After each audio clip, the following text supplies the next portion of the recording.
en la mesa de discusión. Ahora, hay varias dudas que me deja su primer punto de vista, licenciado Talamonti. Los reos que fueron sacados del infernito, usted mencionó 2 centros a donde fueron trasladados y mencionaba que hay un 400% de hacinamiento en las cárceles del país.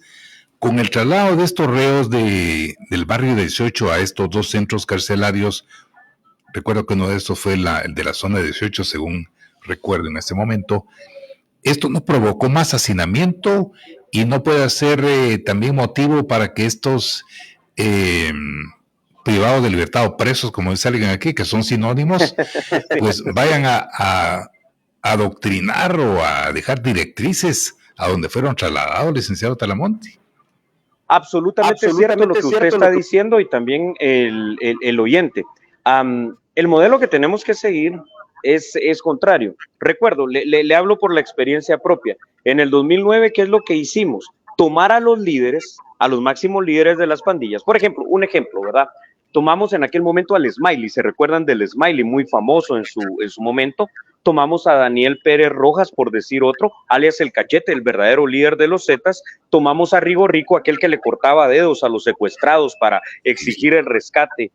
Tomamos al Marino y tomamos a varios privados de libertad, exactamente, de ese perfil, y lo que hicimos fue acondicionar un espacio en una cárcel que se llama Anexo B, que está precisamente en medio del preventivo de hombres de la zona 18 y del preventivo de mujeres Santa Teresa de la zona 18, y lo que hicimos allí fue embartolinarlos literalmente, aislarlos primero a ellos como jefes de clicas, de maras, de secuestros, etcétera, de narcotráfico. Los aislamos, nos encargamos que en esos lugares si habían, porque si habían tomacorrientes, los tomacorrientes se deshabilitaran por si entraba algún tipo de celular o algo, no pudieran tener esa comunicación constante, continua y permanente hacia la calle con el resto de la banda criminal, y empezamos de esa forma a controlar precisamente al privado de libertad. Hoy por hoy, con lo que usted menciona y el oyente también, lo que estamos haciendo con esa actividad es fortalecer aún más a las pandillas. Contrario a quitarles poder, las estamos uniendo. Dicen que la unión hace la fuerza, y esto es verdad en el ámbito criminal. Mientras yo mantenga más unida a la pandilla, a la mara como tal, entiéndase Barrio 18 y MS-13, por supuesto que lo que vamos a hacer es facilitarle la planificación, la operación, facilitarle todo tipo de pensamiento criminal para que aquí en la calle se ejecuten secuestros, se ejecuten extorsiones, se ejecuten asesinatos. Entonces, esta no es la forma, esta no es la medida. Deberíamos de estar viendo varias cuestiones. Primero, existe una ley del sistema penitenciario con su reglamento. Existe una política nacional de seguridad desde el año 2012, la ley del sistema penitenciario 2006, reglamento del sistema penitenciario 2011, 2012 una política nacional de seguridad, 2008 un sistema nacional de seguridad, y uno se pregunta, ¿y para qué sirve toda esta burocracia? ¿Para qué sirve? ¿Para qué sirve? No. Ya no hagamos más burocracia, hagamos y construyamos de verdad en función de la seguridad de los guatemaltecos. Al menos una, pues, cárcel para poner a unos 200 o 300 privados de libertad en el concepto de supermáxima seguridad que mencioné, como tienen encerrado al Chapo Guzmán, cambiando también al personal penitenciario, y esto significa que por lo menos 1 o 2 veces al año le pase el polígrafo para ver si es confiable. No va a ser confiable, se lo digo de una vez, así que hay que preparar a otro personal distinto o subcontratar, inclusive a través de empresas extranjeras, canadienses, estadounidenses o europeas, o aquí en América hay buenos modelos como el de Chile, por ejemplo, para que de verdad controlen las cárceles. Y todo eso no es un gasto, es una inversión centavo a centavo para la tranquilidad, la paz y la seguridad de los guatemaltecos. Mire, si no logramos controlar el sistema penitenciario, lo único que va a pasar es que cada día aquí en Guatemala va a haber más inseguridad. Yo creo que los gobiernos no han entendido que ese primer eslabón importante, pero fundamental, donde hay que poner control no es en la calle. O sea, en la calle hay que poner control, definitivamente. Tengo que tener planes, programas, tengo que tener operativos de PNC, etcétera. Pero si no controlo el sistema penitenciario, no estoy haciendo nada. ¿Y sabe qué es lo peor, doctor Anleu? Que en Guatemala ni controlo el sistema penitenciario, ni controlo la delincuencia en la calle. ¿Por qué? Porque Guatemala en materia de seguridad es un país reactivo. se muere alguien. Y entonces llega toda la parafernalia, que llegó la prensa, llegó el curioso, llegó el MP, hasta el chucho se aparece por ahí, pero ya no sirve de nada porque esa persona ya murió. Hay una requisa, hay una situación de esta, se hace toda la bulla, se está hablando de esta situación, pero estoy seguro que en una semana la cosa está igual, si es que no ya está igual hoy y hasta peor. Entonces, las acciones hay que publicitarlas, sí, pero tal vez un poquito más calladita la boca, pero que nos den, cuando nos digan algo que están haciendo en el sistema penitenciario. Mire, a estos jefes de clicas ahora los tenemos embartolinados, aislados, controlados. Ahí sí vamos a aplaudir las primeras acciones en función de seguridad del sistema penitenciario. No, y es cierto lo que usted dice, pero ¿cómo podemos entender? Obviamente esto despierta pasión, el licenciado Talamonte, y usted mejor que nadie lo sabe, porque hay algunos que son afines al actual gobierno y otros que están viendo cualquier tropiezo para magnificarlo. Pero de la manera que sea, me gustaría conocer desde su punto de vista, como analista en temas de seguridad y justicia, ¿considera que por lo menos se está haciendo algo? Porque hay que entender varios aspectos. Uno, el anterior gobierno y el anterior dejaron prácticamente en una zozobra total el sistema penitenciario. Usted solo en el gobierno de Yamatei, 5 ministros de gobernación. Eso abandonado. De por sí, abandonado. Desmoralizan totalmente cualquier sistema, cualquier ministerio. Y número 2, el ministro actual, Francisco Jiménez, que estuvo con nosotros acá en esta cabina de cristal, nos indicaba dentro de otros proyectos que se tiene ya en marcha la construcción de 3 centros carcelarios que en 15 meses estarán habilitados. O sea, se ve que hay una buena intención de hacer bien las cosas. Sin embargo, como usted lo dice, pues este es un trabajo arduo que al toro hay que entrarle por los cuernos, y esta primera medida pues parece para algunos que es la indicada. Cuando la viceministra de Gobernación, la señora Palencia, dice que en un mes se podría tener rehabilitado el centro El Infiernito y que para recuperar los demás centros carcelarios se necesita planificación, en el fondo, entre líneas, ¿cómo podemos leer este mensaje, licenciado Talamonte? Gracias, doctor Carlos Sanleu. A ver, es cierto, tenemos que destacar que se haya hecho esta acción en función de que hay por lo menos 2 gobiernos que no han hecho absolutamente nada en el sistema penitenciario. Bueno, es un inicio excelente. Que en un mes o no se pueda tener rehabilitada una cárcel en el concepto de máxima seguridad como El Infiernito, bueno, lo dudo por la experiencia, porque ya estuve allí, pero ojalá lo logren, ¿no? O sea, mi deseo es, por supuesto, que lo logren. Ahora, definitivamente esto funciona. Fíjese, doctor Anleu, yo tuve la oportunidad y la bendición, trabajé tanto para Naciones Unidas, el BID y la Unión Europea, y hay una premisa fundamental cuando se trabaja para cooperación internacional: planificación, saber dónde estamos, una línea basal, y aquí en el sistema penitenciario estamos re mal, pésimos y terribles.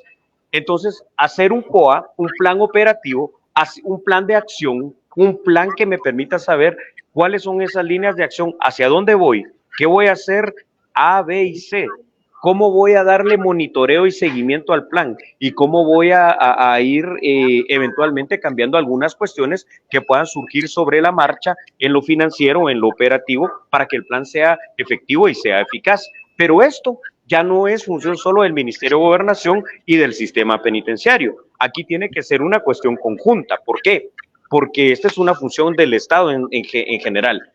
Ministerio de Gobernación, Sistema Penitenciario, Policía Nacional Civil, pero también tengo que hacer los lazos de coordinación con el Ejército de Guatemala. ¿Por qué? Para el tercer anillo de seguridad. ¿Por qué con el Ejército de Guatemala? Para la inteligencia militar, con el Sistema Nacional de Seguridad. Obvio, porque es seguridad, inteligencia de Estado también, con las municipalidades de los municipios, así como Fraijanes, donde hay 5 cárceles, por ejemplo, para mantener planes operativos, preventivos y reactivos que me permitan a mí saber como Estado qué es lo que voy yo a hacer. Y por supuesto, cuando se empiece a ver esa buena voluntad, ese qué hacer y esa situación de ver acciones concretas, de acciones reales que van a empezar a tener resultado, esté usted seguro, doctor Carlos Anleu, que la misma cooperación internacional va a decir, bueno, estamos viendo la buena voluntad de los guatemaltecos, en este caso, pues a través del gobierno, porque así es, para que pueda haber seguridad en el estado de Guatemala.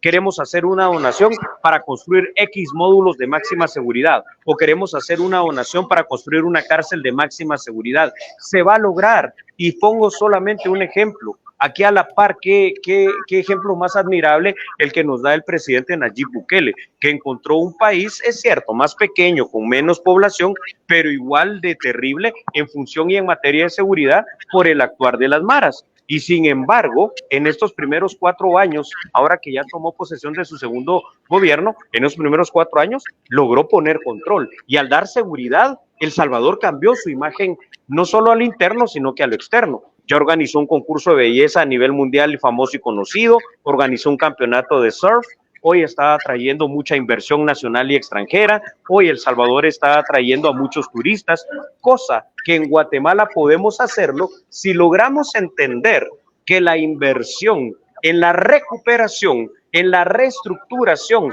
en la reforma integral del mal llamado sistema guatemalteco, significa no solo atender la seguridad, atender la paz y el bien común, sino que significa que habiendo menos delincuencia, voy a tener más personas que van a venir a invertir, voy a tener más fuentes de empleo, voy a disminuir las tasas de robos, de homicidios, etcétera, de cualquier tipo de delito.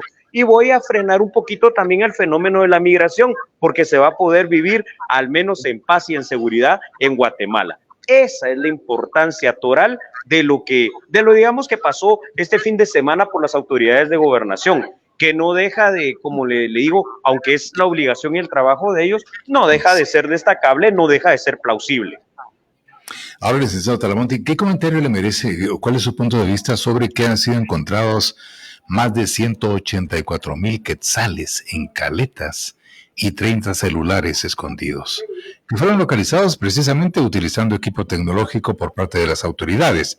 Si estos 184,000 quetzales que inicialmente fueron producto de acciones ilícitas fueron encontrados en estos centros, Dios mío, ¿cuánto se podrá encontrar en centros carcelarios donde están los cabezones o las cabezas de los grupos de narcotraficantes? Le digo algo, doctor Anleu, su sorpresa es extraordinaria y es real. ¿Sabe por qué? Cuando empecé la gestión del sistema penitenciario de su servidor, que es la que puedo hablar bien, puedo hablar mal, puedo criticarla porque es la mía, no quiero hacerlo con otros colegas porque ellos que respondan por lo que hicieron o no hicieron. Cuando hacíamos requisas, fíjese, doctor Anleu, la primera que hicimos, después de medianoche entramos, y luego entramos porque yo entraba, no me gustaba que me contaran, sino ver realmente la realidad. Decomisamos solo en televisiones 311, pero dejen las televisiones, eso es lo de menos. Decomisamos dinero, drogas, armas, estaban las chicas con buena onda, que era un programa de esa época, de ese momento, dando show y espectáculo ahí a los privados de libertad. Habían ya conexiones de internet, de cable, de toda esa situación, y detectamos dinero en efectivo en quetzales, dinero en efectivo en grandes cantidades en dólares, teléfonos, 2 teléfonos satelitales, y encontramos agendas y planes específicos para el rescate, por ejemplo, en aquel momento, de Daniel Pérez Rojas, el Cachetes, el máximo líder en Guatemala de lo que eran los Zetas, y encontramos dentro de esos planes la vinculación de funcionarios de gobierno, que inmediatamente los hicimos del conocimiento del señor ministro de Gobernación y del presidente de la República, para decirle: presidente, ministro, aquí hay gente metida en el mismo gobierno que está lamentablemente cooptada por la corrupción que hay en el sistema penitenciario. Así que no nos extrañe que probablemente más dinero que en algún banco del sistema haya en las 22 cárceles del sistema penitenciario escondido en caletas. Que no nos extrañe que más droga que pueda haber en algún sector específico de alguna zona del país haya en las cárceles, escondido de alguna manera dentro de cualquier parte del sistema penitenciario. Solo un ejemplo más. Hicimos otra requisa precisamente en la granja de Modelo de Rehabilitación Canadá, Y se puso muy tensa la requisa porque encontramos un túnel que ya estaba a 50 metros a punto de llegar para que se escaparan. Y en eso uno de los privados de libertad, que siempre hay alguien, ¿verdad?, que es el soplón, el traidor, pero bueno, a veces es bueno en materia de seguridad, nos dijo, las armas están en el, ¿cómo se llama?, en el altar de la iglesia. Y la verdad que yo no sabía si creerle o no creerle.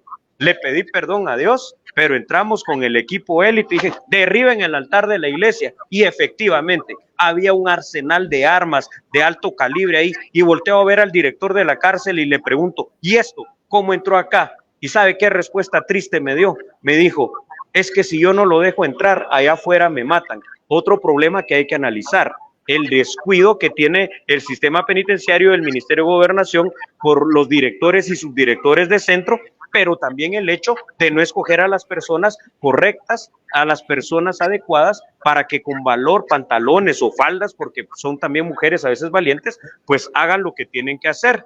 Hay directores de cárceles y centros que han hecho un trabajo magnífico. Recuerdo que allá por el año 2011 yo le daba clases, no recuerdo ya el nombre de este Caibil, que era director del Boquerón, en Santa Rosa, donde está la MS-13, y por no dejarles entrar un cargamento de un camión, o sea, no una caja, un camión de cerveza Gallo, cuando vino aquí a Guatemala en la zona 10, lo estaba esperando un comando armado de la MS-13 y lo mataron en la diagonal 6 de la zona 10. Sí.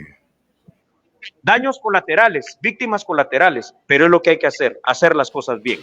Ahora, qué interesante, pero ya adentrándonos, ¿qué sueldo tiene un director del sistema penitenciario? ¿Qué sueldo tiene un director de cárceles, licenciado Talamonte? Porque ahí tendríamos que empezar. Le cuento algo. A ver, agárrense todos, por favor, porque ahí vamos a ver lo ilógico que es el Estado. Uno de los trabajos más duros, más difíciles y más ingratos que hay en Guatemala es ser el director general del sistema penitenciario, si se quieren hacer bien las cosas. ¿Por qué? Porque es un trabajo que prácticamente lo separa a usted completamente de la familia, donde tiene problemas las 24 horas del día, los 365 días del año o el tiempo que usted esté ahí. Yo vengo de la Unión Europea, vengo después de la Procuraduría de Derechos Humanos y en eso me mandan a llamar. Yo soy máster en seguridad pública y tengo trabajos por años en seguridad y en justicia. Y cuando el ministro de Gobernación me dice que si quiero aceptar el cargo de director del sistema penitenciario, me le quedo viendo y le digo, ¿por qué me quiere nombrar a mí si usted no me conoce? No es cierto que no te conozco, Talamonte, y vos sabes el sistema de inteligencia de Estado que hay, ya estás investigado y recontrainvestigado, que has desarrollado tus trabajos, que sos incorruptible y que no hay problema con vos, pero anda a firmar tu contrato. Y cuando voy a firmar el contrato, eran viceministra administrativa, yo le digo, viceministra, que hay un error. ¿Qué error, director? Me dice, mire, el tema del salario. ¿Sabe cuál era el salario nominal de su servidor? 7,000 quetzales. 7,000 quetzales. Entonces, ese es el salario del director general. No sé si habrá mejorado, tal vez habrá mejorado, ¿verdad? Entonces, claro, con algunos gastos de representación y otras cosas, el salario subía como a 19,000 quetzales. Con los descuentos de pagar el IX, de pagar el IVA, de pagar el ISR y todo eso, bajaba un poquito menos de 15,000, que no compensa la responsabilidad que usted tiene de 23,000 privados de libertad, que no compensa la responsabilidad que tiene de 22 cárceles, o sea, ni siquiera 1,000 quetzales mensuales por cárcel, pues, y ¿cómo se llama? Un guardia del sistema penitenciario gana 3,500. No es justificación para decir, ay, sí, qué bonitos que se corrompan, pero ya deberíamos de hacer dentro de la reestructuración del sistema penitenciario, deberíamos de hacer la reestructuración de puestos y salarios para que le podamos primero capacitar, preparar, equipar, entrenar y dignificar en el salario poco a poco conforme vayan subiendo en una escala jerárquica que hoy no existe. Hoy usted se gradúa de guardia penitenciario, gana 3,500 y así los encontré yo y así siguen todavía porque no ha cambiado en 15 años. Con 20 años se jubilan y siguen siendo guardias penitenciarios porque no hay un escalafón. Entonces es personal desmotivado, personal mal pagado y personal altamente corrompible. Ahora, ¿se pasa algún filtro, por ejemplo, ya usted lo indicó, para llegar a esos puestos tan importantes? Porque son sumamente importantes en el sistema penitenciario o de presidios, licenciado Talamonte, por ejemplo, ¿cómo le llaman? El detector de de mentiras. Para hacer un polígrafo. Sí, que a la larga de nada sirve, porque el más pícaro es el que siempre sale avante, ¿verdad? Le comento algo curioso. Digamos, en el caso mío como director general en su momento, 2 veces tuve que ir a pasar polígrafo a la embajada americana. Me recuerdo la segunda vez que pasé polígrafo, en las preguntas que le hacen, ¿no? Porque dice, mire, ¿usted ha estado en contacto o conoce a gente del crimen organizado? Y la respuesta es sí.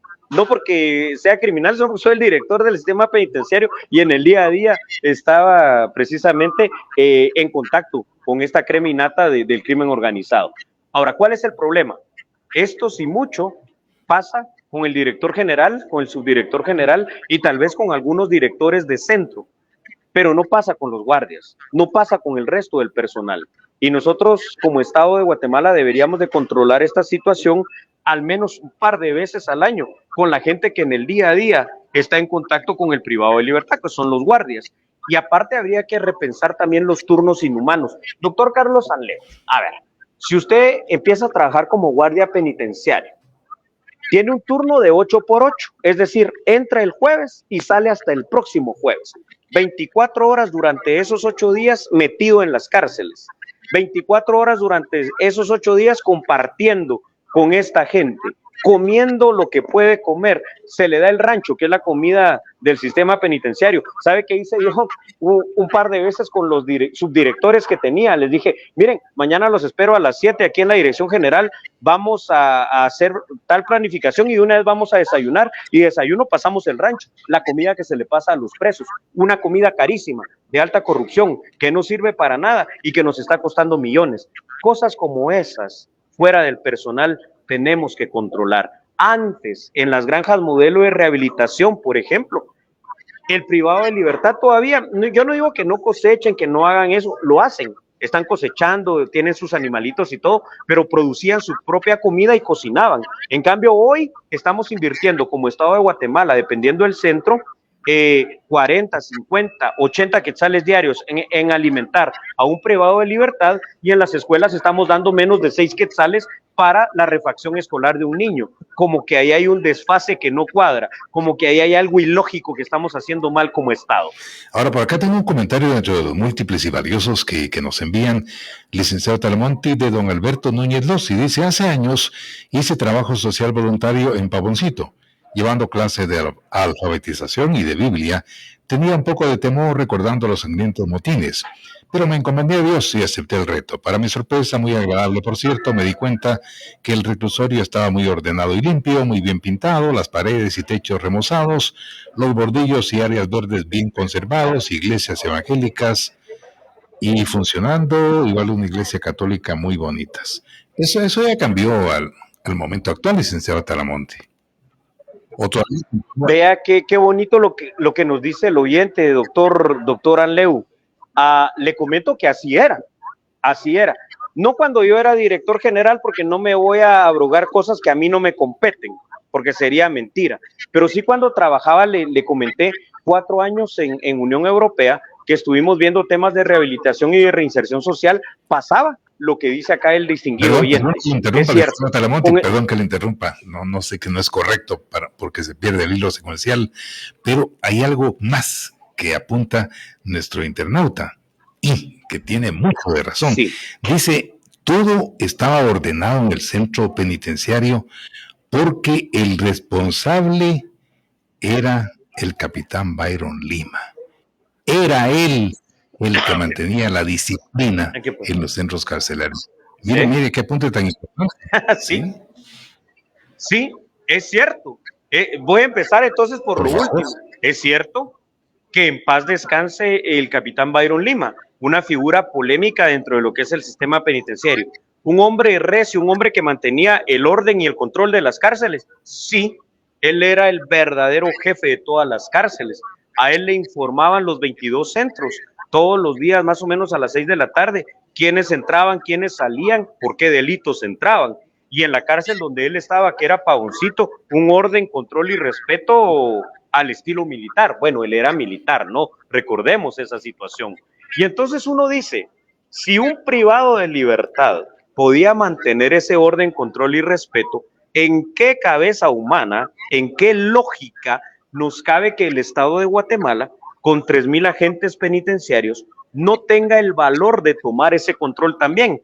Porque el capitán Byron Lima ahí demostró que sí se puede, pues, en la parte mala, digamos, en la parte negativa, en la parte equivocada, pues, porque era del privado de libertad y no del sistema penitenciario. Pero si lo pudo hacer un privado de libertad durante tantos años como el capitán Byron Lima, que en paz descanse, lo puede hacer también el Estado de Guatemala como sistema penitenciario. Y es cierto, cuando el internauta nos habla de esas situaciones, fíjese que en tema de rehabilitación social y reinserción, estaba, por ejemplo, convenios con el Ministerio de Educación para que hubiera primaria, bachillerato y básicos acelerados, básicos por madurez.